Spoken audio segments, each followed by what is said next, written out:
I'm a little cautious for two reasons.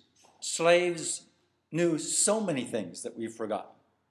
And secondly, I don't have in my heritage any legacy of slavery like what many of you have in yours. Mm-hmm. And so it's not necessarily my place to be talking about this kind of thing. So I ask your indulgence nonetheless to raise it as a topic, not that I see myself as the one who is really being your teacher as much as I know many of you here could teach me many things that I would love to learn. I have a big gap of knowledge and understanding in the whole area of African American history. But I am aware of this, that part of the African American heritage is that slaves kept alive something called the Jubilee year, the 50th year. They caught on to this. Now, it's not too surprising why they caught on to it. How did the African Americans learn about this idea from the Hebrews and the Christian Bible? The slaves recognized that European Americans appealed to the Bible for power and authority. And they thought, well, if that can work for them, maybe it can work for us. And as they began to get the preaching from the abolitionists and from some of their own black preachers, they began to get a notion about this Jubilee year when slaves would be released. Now, you can see why that resonated real well. All right. And when land would be restored to original owners, not that they originally owned land, but they sure understood that people with the land had the power.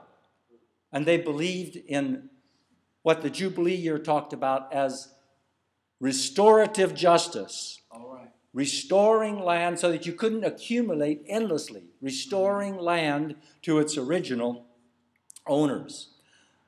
Well, this was a very powerful idea, this idea of restorative justice and of freeing slaves.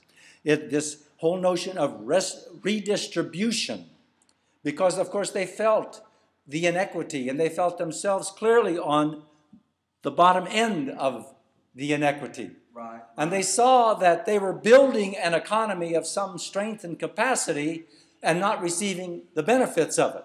Mm. And so it was very natural that they would latch on to Jubilee. As early as 1834, the Southern Rosebud published a description of African American children singing hymns, "Don't you hear the gospel trumpet sound Jubilee?" And in that publication, it talked about this without any explanation of Jubilee, so that in the early 1800s, Jubilee for sure was well understood among African American people. The Jubilee economy is not an economy that can dominate others. That's right. It's an economy that cooperates and shares. And it's one of the reasons why it wasn't very attractive to people who wanted to accumulate wealth and to dominate others. The Jubilee model is not attractive to them, but nonetheless it is a biblical model. It is there. Now, the people of Israel, Hebrew people, had largely been taken out of Jerusalem, and they'd been marched to Babylon.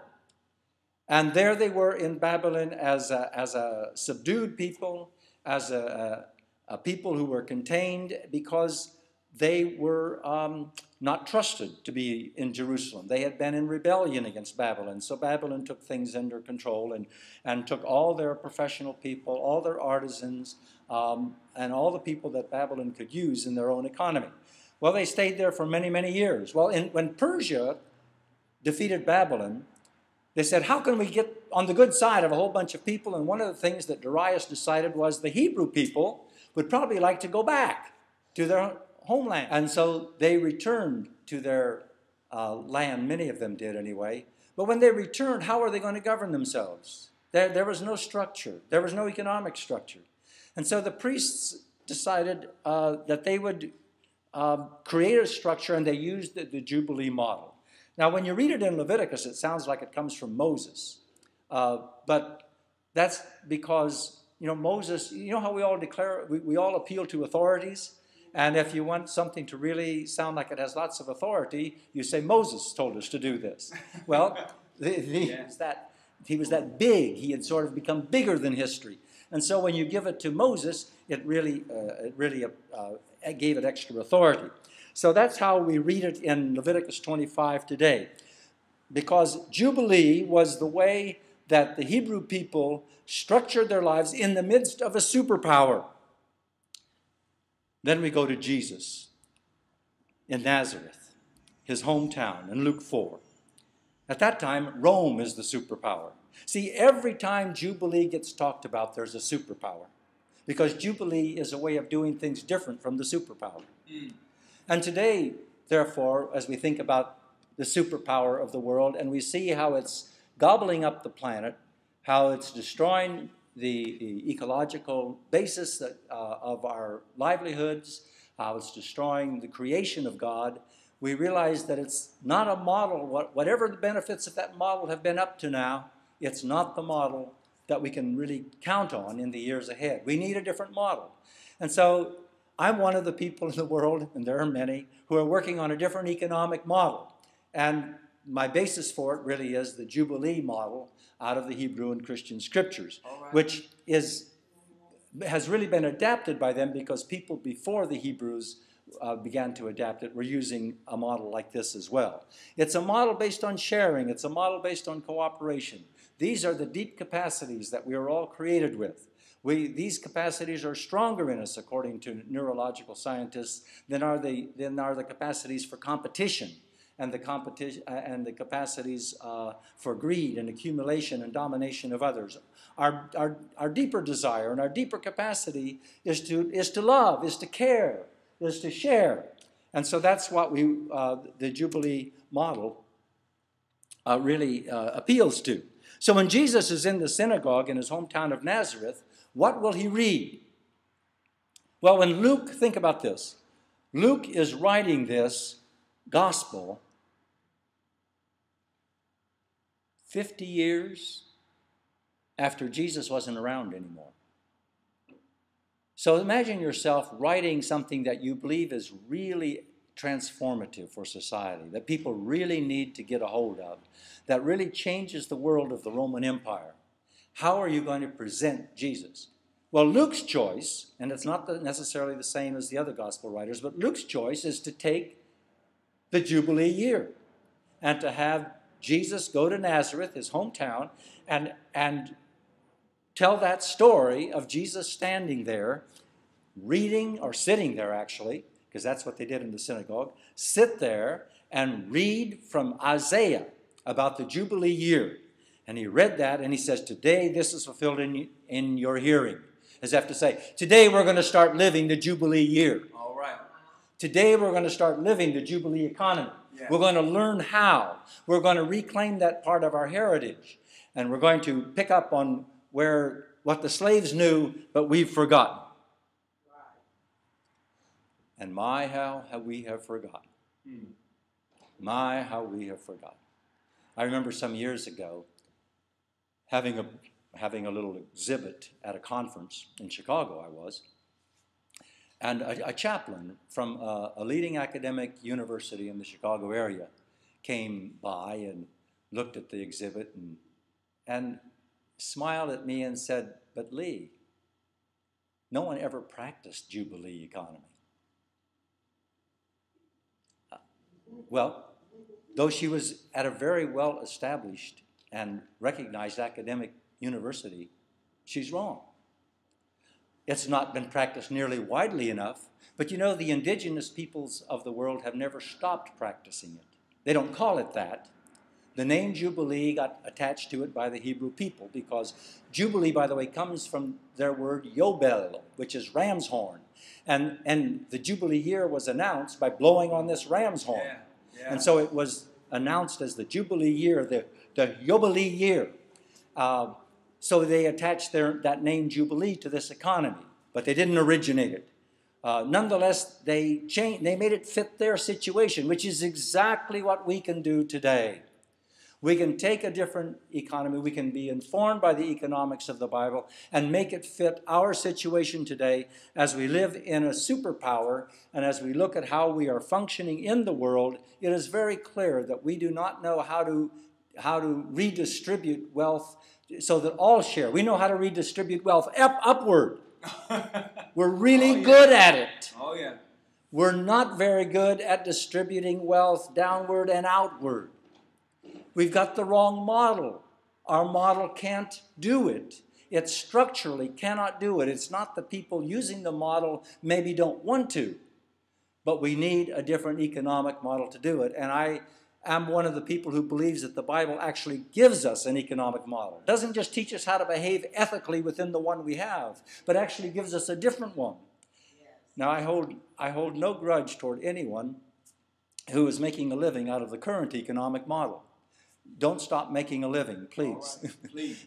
At the same time, in our congregations, as we think of this critical decade, can we not reclaim our heritage? Can we not reclaim the heritage that the slaves identified so clearly? Can we not reclaim the heritage that the scholars who wrote these essays in this book have? You have a great heritage around a different economic model.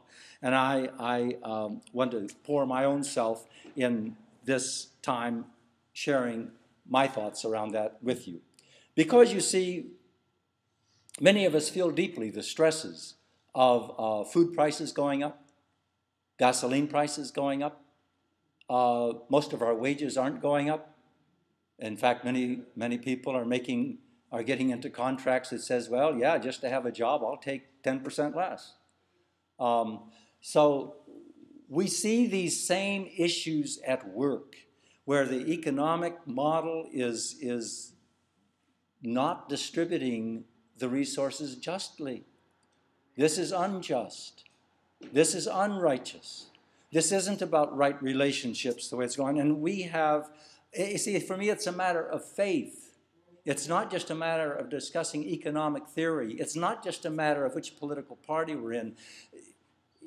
It's a matter of caring about the fabulous creation we've been given and learning how to live responsibly and lovingly within it, how to live with awe in it. Because as it is right now, there are some people who are young enough who are going to live in a world that's just, its inhabitability is totally different than it is right now, unless we can make these kinds of changes. And the changes aren't about inventing something entirely new. They're about remembering.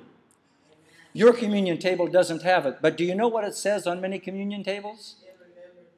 Do this in remembrance of, or do this remembering me.